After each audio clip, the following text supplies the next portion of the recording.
Dans Dexter Resurrection, le boucher de New York a été introduit comme un tueur ayant terrorisé les rues de l'enfance de Prior, échappant aux forces de l'ordre et hantant la super détective Claudette. Au fil des premiers épisodes de la saison, ce mystérieux tueur est mentionné par Prior, Claudette et Bautista, suggérant que les scénaristes pourraient avoir des plans majeurs pour ce personnage énigmatique. Bienvenue sur l'Écho des stars, votre guide pour démêler les mystères les plus sombres de l'univers de Dexter. Nous allons plonger dans l'énigme du boucher de New York pour savoir si son histoire sera enfin développée cette saison ou si elle est gardée en réserve. Préparez-vous à des révélations inattendues, car nous analyserons chaque personnage de la série et remonterons même jusqu'à la saison 6, épisode 7, pour tenter de démasquer ce tueur notoire. Mais avant de nous lancer, rafraîchissons-nous la mémoire sur les faits marquants de l'affaire. Le boucher de New York était un tueur en série insaisissable qui a semé la terreur dans les rues de la Grosse Pomme, accumulant au moins 22 victimes confirmées tout en parvenant à échapper à la capture. Ce criminel extrêmement prolifique utilisait un crochet de bouche d'égout comme arme de prédilection, un outil macabre qui fait désormais partie de la précieuse collection de trophées de Leon Prouder. Ce qui rendait cette affaire particulièrement glaçante, c'est que Prouder y avait un lien personnel, ayant grandi dans les mêmes rues que celles que le boucher avait terrorisées lorsqu'il était enfant. La détective Claudette Wallace a poursuivi ce tueur insaisissable avec une obsession dévorante. Mais malgré sa réputation de super détective, le boucher de New York n'a jamais été appréhendé, les vieux titres de journaux affichant toujours « pas de fin en vue » et « tueur en série très prolifique, toujours en liberté ». Maintenant que ce contexte est clair, passons à la première théorie. Leon Prouder est le boucher de New York.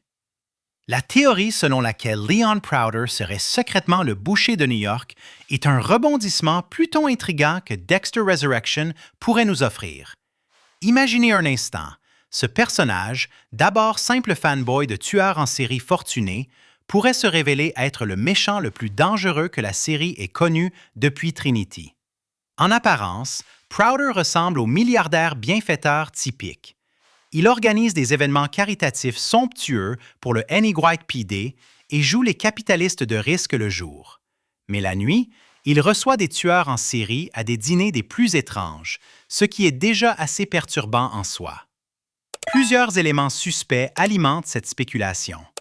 La réaction de Prouder lorsqu'il parle du boucher de New York diffère nettement de son admiration pour d'autres tueurs. Il évoque avec une fierté particulière le fait que le boucher n'ait jamais été capturé, presque comme s'il se vantait de son propre succès. Les preuves pointant vers Prouder comme étant le boucher deviennent difficiles à ignorer lorsque l'on examine les détails. Sa connaissance intime des méthodes du tueur et la possession de l'arme du crime elle-même sont des signaux d'alarme majeurs qui dépassent le comportement habituel d'un simple collectionneur. Le lien géographique est particulièrement révélateur.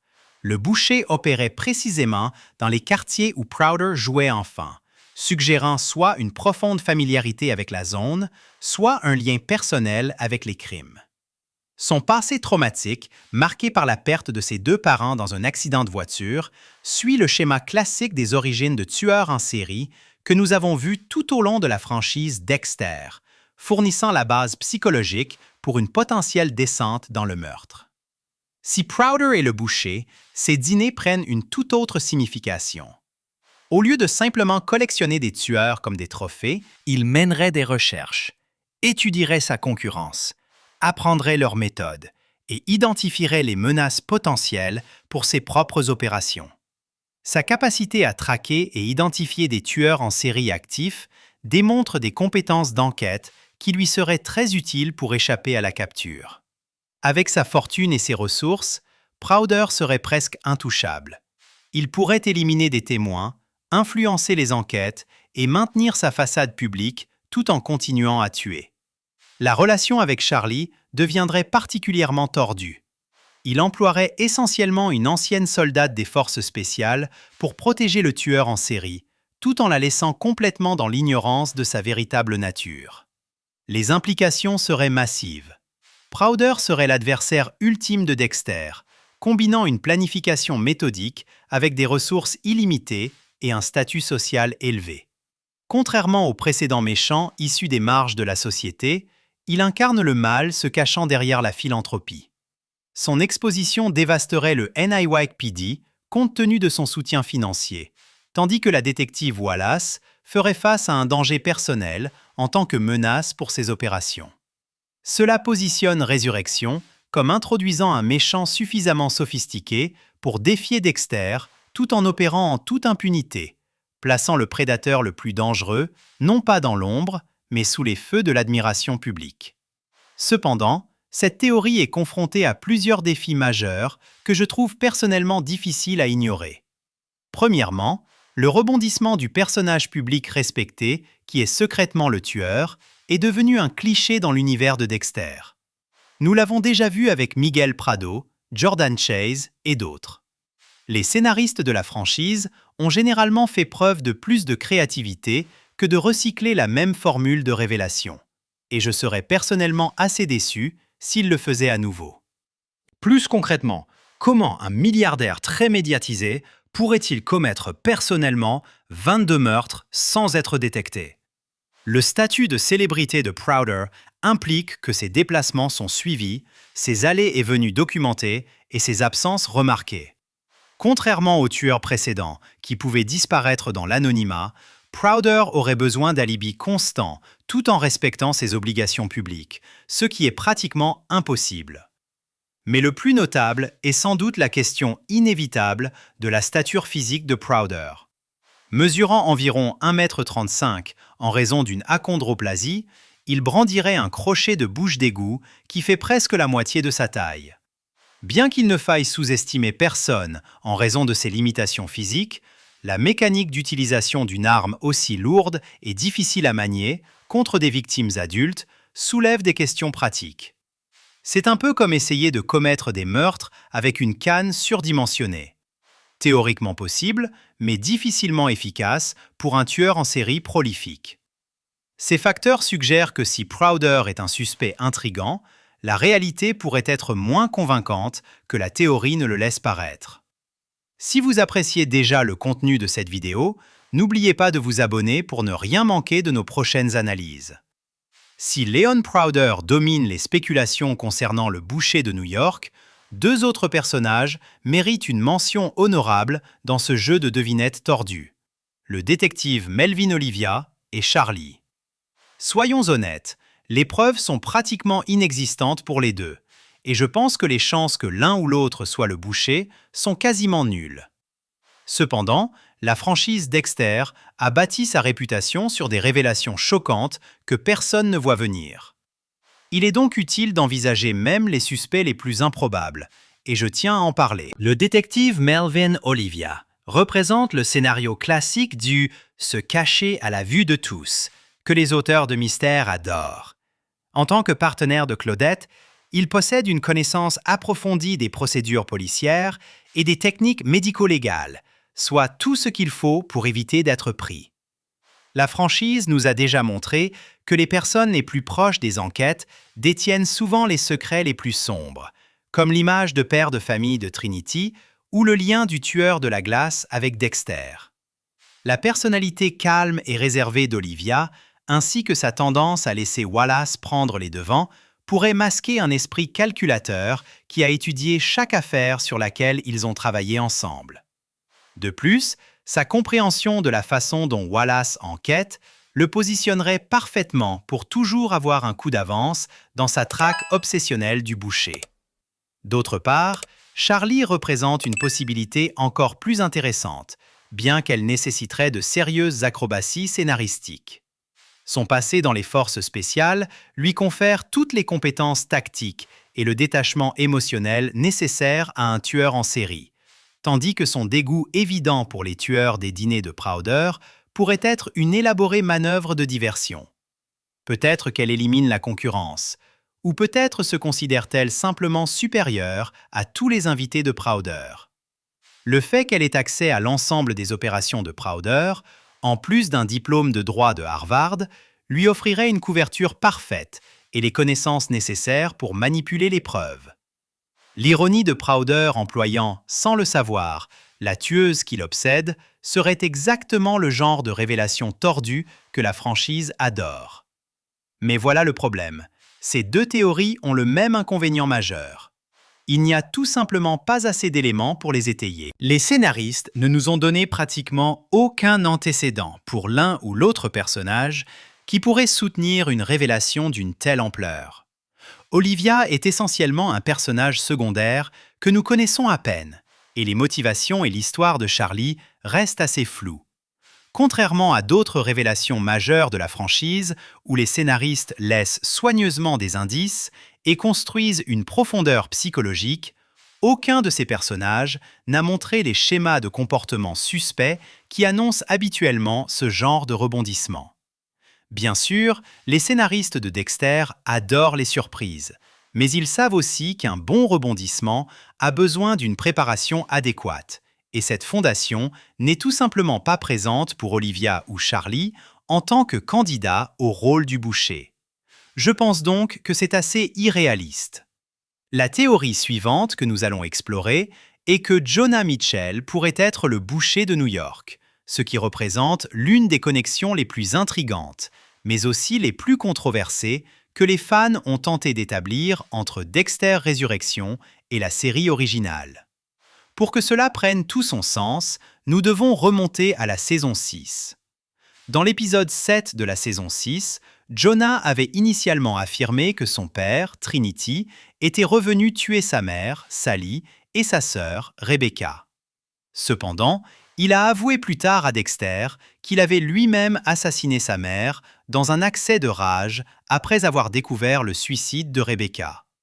Cela a prouvé que Jonah était capable d'une violence létale lorsqu'il était poussé à bout, montrant qu'il était bien le fils de son père après tout. La preuve la plus convaincante de cette théorie provient des similitudes d'armes que nous observons tout au long de cet épisode. Lors de leur confrontation au Nebraska, Jonah travaillait dans une quincaillerie locale où il maniait habilement un outil en forme de crochet, faisant preuve d'une précision exercée qui a vraiment attiré l'attention des téléspectateurs. Lorsqu'il a ensuite attaqué Dexter dans le magasin, il a utilisé le même instrument en forme de crochet, une arme qui ressemble remarquablement au crochet de bouche d'égout de la collection de Leon Prouder, censé appartenir au boucher de New York. Il s'agit soit d'un indice délibéré des scénaristes, soit d'une sacrée coïncidence à laquelle les fans se sont accrochés comme preuve de la transformation de Jonah en tueur en série. Je pense que la seconde option est bien plus probable. La base psychologique est également logique si l'on considère les schémas de traumatisme générationnel que nous avons vus dans l'univers de Dexter. Tout comme les conseils d'Harry Morgan ont façonné Dexter en un tueur contrôlé, et l'influence de Dexter a ensuite affecté son fils Harrison, l'exposition de Jonah à la brutalité méthodique de Trinity aurait pu planter des graines similaires. Son aveu qu'il se sentait devenir son père, combiné à sa capacité démontrée à la violence et à son habileté manifeste avec des outils en forme de crochet, crée un récit convaincant de la façon dont il aurait pu évoluer d'un simple auteur de meurtre à le prolifique boucher de New York. La fuite géographique du Nebraska à New York serait significative, mais pas sans précédent pour quelqu'un cherchant à échapper à son passé et à établir un nouveau terrain de chasse. Cependant, un obstacle majeur à cette théorie émerge des révélations de la saison 8 concernant les victimes d'Oliver Saxon.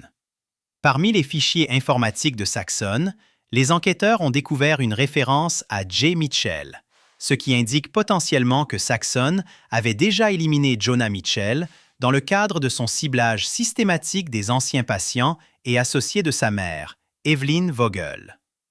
Si Saxon a tué Jonah entre l'incident du Nebraska et sa propre mort dans la saison 8, cela rendrait l'implication de Jonah dans les meurtres actuels du boucher de New York chronologiquement impossible. Ce détail est facile à négliger si l'on ne fait pas attention, mais il réfute efficacement la théorie, à moins que la référence à Jay Mitchell ne concerne quelqu'un d'autre. Même sans la question de Saxon, il y a un autre problème majeur de chronologie qui fait s'écrouler cette théorie. Leon Prouder mentionne que le boucher de New York terrorisait les rues où il jouait enfant. Or, Prouder semble avoir environ 20 ans de plus que Jonah Mitchell. Cela signifie que lorsque Prouder était enfant dans ces quartiers de New York, Jonah n'était même pas encore né, et encore moins assez vieux pour être un tueur en série. Les chiffres ne concordent tout simplement pas. On ne peut pas avoir quelqu'un terrorisant les rues en tant que boucher pendant l'enfance de quelqu'un, alors que le tueur supposé n'existait pas à ce moment-là. Les implications seraient significatives pour la façon dont nous interprétons à la fois la série originale et la direction de Résurrection. Si Jonah avait survécu et était devenu le boucher, ce serait une narration brillante à long terme, montrant comment un traumatisme infantile se manifeste des années plus tard. Mais cela soulève également des questions quant à savoir si la franchise devrait forcer ses connexions pour satisfaire les fans nostalgiques. Ramener Jonah de cette manière risquerait de dévaloriser son puissant moment de rédemption au Nebraska, tout en éclipsant de nouveaux personnages comme Leon Prouder, qui méritent d'établir leurs propres héritages. La connexion saxonne et les problèmes de chronologie suggèrent que la franchise ferait peut-être mieux d'honorer le destin des personnages passés plutôt que de les ressusciter pour des rebondissements scénaristiques opportuns, laissant Résurrection forger sa propre identité tout en respectant ce qui a précédé. Avant de passer à la théorie la plus populaire que j'ai rencontrée, n'oubliez pas de vous abonner si vous appréciez cette vidéo. La dernière théorie que nous abordons est celle selon laquelle Blessing Hamar pourrait être le boucher de New York, ce qui représenterait sans doute le rebondissement le plus choquant que Dexter Resurrection pourrait nous réserver. Cela transformerait le personnage le plus innocent en apparence de la série en son antagoniste le plus sombre, la spéculation se concentrant sur le passé tragique de Blessing en tant qu'enfant soldat et sa relation inhabituellement intime avec Dexter, masquant potentiellement un secret sinistre qui rivaliserait avec toute révélation de l'histoire de la franchise.